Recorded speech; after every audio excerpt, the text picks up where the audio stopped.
Pakita ko sa inyo, naka-plug in yan doon switch on ko. Okay, obserbahan nyo yung bulb natin, no?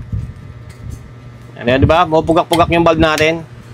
Kapag irekta mo 220 yan, mag-on yan. Pero, saglit lang, maiinit agad yung heatsink dyan.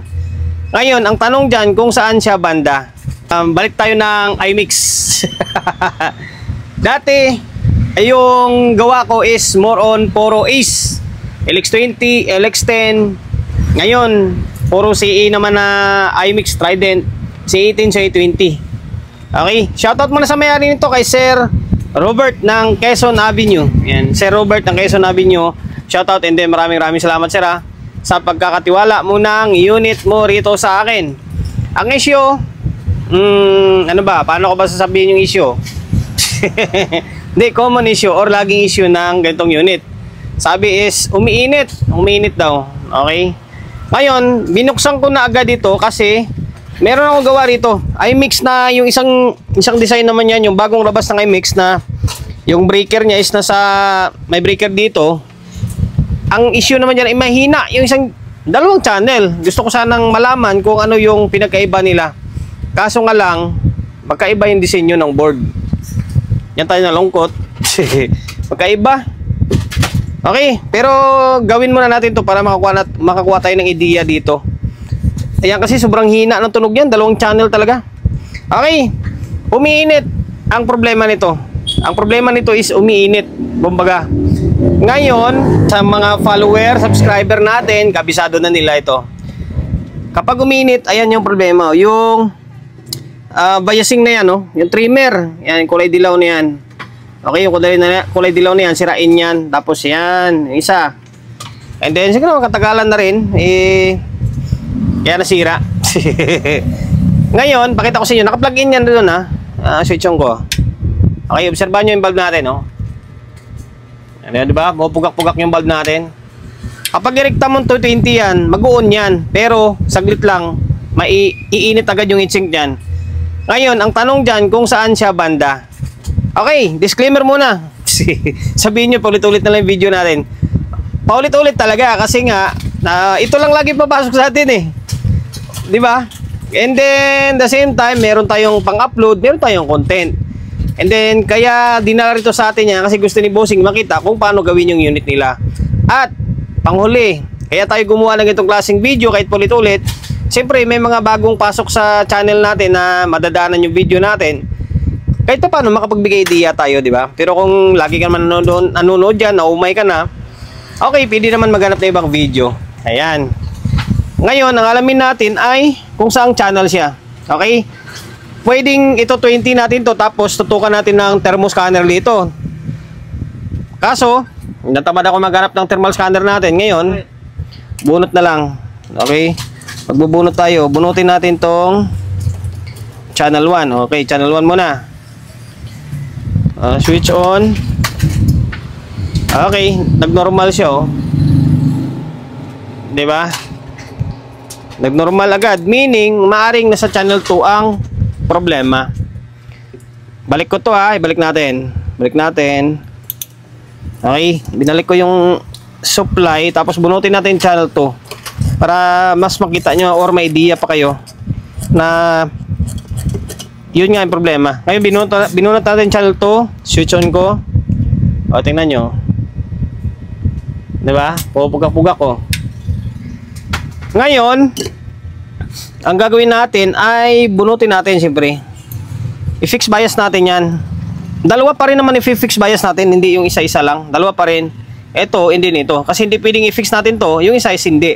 Masisira din yan. Diba? Ngayon, baklasin na natin to. Tapos fix.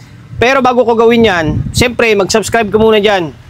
Pinutin mo yung subscribe, pinutin mo yung bell button sa gilid, select mo yung all. Ayan, kapag napindot mo na yan, manonotify ka kapag meron tayong bagong upload na video. Nag-upload tayo ng video isang beses, dalawang beses kada araw. Okay? Alas na. Baklas ko na yung channel 1. Okay? Ngayon, magkaiba yung disenyo nito. Ito, tsaka yung nandito. Hindi ko maisalpak yan. Hindi ko maisalpak yung board na titesting ko sana kung nasa board ng problema o nasa buffer. Wala, hindi natin maisalpak. Kaya, okay, paano kaya ito? Focus na lang muna tayo dito. Saka na lang natin problemahin yun. Ngayon, ang diskarte ko dito ay ito lang, hindi na ako nagtatanggal ng board na yan. Kakatirin mo lang ito. Kung ayaw mo katirin yan, kung wala kang cutter, pwede mo pingutin yan. Pingutin mo ng kamay mo. Uga-ugain mo lang hanggang sa maputol. Okay? Ayan, ganito. Tapos, yung itong design na to, against dyan, magkaiba sila ng biasing. Yung biasing nun, nasa 0.50 lang. Halos short yung dating nun. Ito naman, alam ko nasa Toki yung gamit dito eh. Mamaya, tingnan natin sa may wagang listahan natin. Parang nasa 2K yung bias dito. Ayan, ang nakalagay dito is 3K. Tapos yung biasing niya ay ginamit 3K nga 302. Yung pagbasa niyan 302 30. Yung unang numero niyan, di ba 30 siya. Focus ka kasi. Sige lang, focus natin. Ayan. 30. Yung unang dalawang numero niyan 30, tapos yung 2 na yan symbolize ng 20 yan, dalawang 0. 30, dagdagan mo ng 2 0, 3,000. O di 3K siya. Yan, ganyan pagbasa ng trimmer. Okay? Ngayon, i-fix natin to. Alam ko nasa 2K. Pero tingnan ko sa may wagang listahan natin. Naglagay na ako ng fixed bias. Ito. 2K itong gamit natin. Okay, focus. Okay, nakafocus na siya. Yan, 2K yan. Pula, itim, pula. Yan, pula, itim, pula. Ayan, pula represent 2. Yung itim 0, 20. Tapos yung pula hindi, mali. Yung pula represent ng 2. Yung itim represent ng 0. Pula 2 tsaka 0, 20. Tapos isa pang pula, dagdag ka ng 2 0, 2,000. Mali, magiging 2,000 siya. Hindi, 2K siya. Yan, 2K yan. Red, black, red. Okay, ngayon ito magiging bias niya. And then tingnan nyo yung ilaw Okay na yan, tingnan nyo. Wala na yung pugak-pugak niya na ilaw Okay. Ayan, okay na. Ngayon nasukatan natin ng biasing. Okay. Sukat tayo dito. Ito yung kanya, ito yung stock niya. Nasa magpo 0.25 siya. Okay, stock niya yan. Stock. Ngayon, ito yung Phoenix natin. Okay, ito. Balistad. Kaya lang, balistad. Kabaliktad yan kasi naka mali sa, ayan, pares lang Ano, kita ba? Okay, 0.25. Ayan. Pares lang.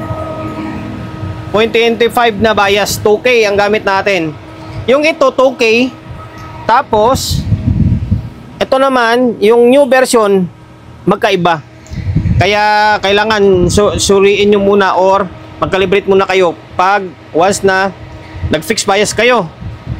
Okay, 2K. Balik natin to. Tapos pasadahan natin yung isa. Mabilis ang video lang ito. 2K na rin ito. Yan, 2K. Okay. Kasi papaganahin natin to, tapos obserbahan natin kung gaano kalakas against dito. Di ba? Ayan, 2K yan 2K. Yan, sa mga gustong gayahin or gustong gawin. Ayan, 2K. Gilid-gilid lang yung paglagyan nyo. Gilid-gilid. Yung taas, huwag nyo nang pansinin yan. Okay? Huwag nyo nang pansinin. Tapos, ano na? Ito, na-fix na to. Ayan, binras ko na ito. Medyo malinis-linis na kahit paano. Yan, dito malinis na rin. Ngayon, balik natin tapos audio testing tayo. Okay, ito. Para matapos na yung video natin. Ano ba? Magsusukat pa ba ako? Hindi na, kasi 0.25 lang din naman yan Basta inulit natin, 2K ang ginagamit natin na biasing. Kapag umiinit yung unit amplifier nyo, wag nyo nang pipilitin na paganahin ng paganahin. Kasi magpo-protect yan. Buti ko magpo-protect siya. Kung hindi, sisibakin niya yung board. Sisibakin niya yung mga pyesa. 'Di ba? Kapag maramdaman niyo nang umiinit na, dalhin niyo na sa pinakamalapit na shop or technician na marunong gumawa. Kung gusto niyo talaga malakas yung loob niyo, pwede kayo mag-DIY. Ayan, gayahin niyo na lang video natin. Pero para sa akin, magsusugal kayo. 'Di ba? Yung risk na tinatawag, maaring matuluyan yung unit, maaring magawa niyo. Yan, akin advice lang naman yan. Ngayon, may nakakabit na speaker na ito. May nakakabit na speaker na. Okay. Tapos, laptop natin gumagana. Ayan. Okay. Yun o. Isang channel. Dalawa. Malakas. Ayan, protect na siya. Hindi, nakabag tayo eh. Pero okay na. Wala na, hindi na nagpupugak-pugak yung ilaw oh. Diba? Dapat ganyan, pino dapat yan. Okay. Mabilis ang video lang ito. Para hindi kayo maumay. Yan, okay. Oh. Oh, yan lang, hanggang dito na lang.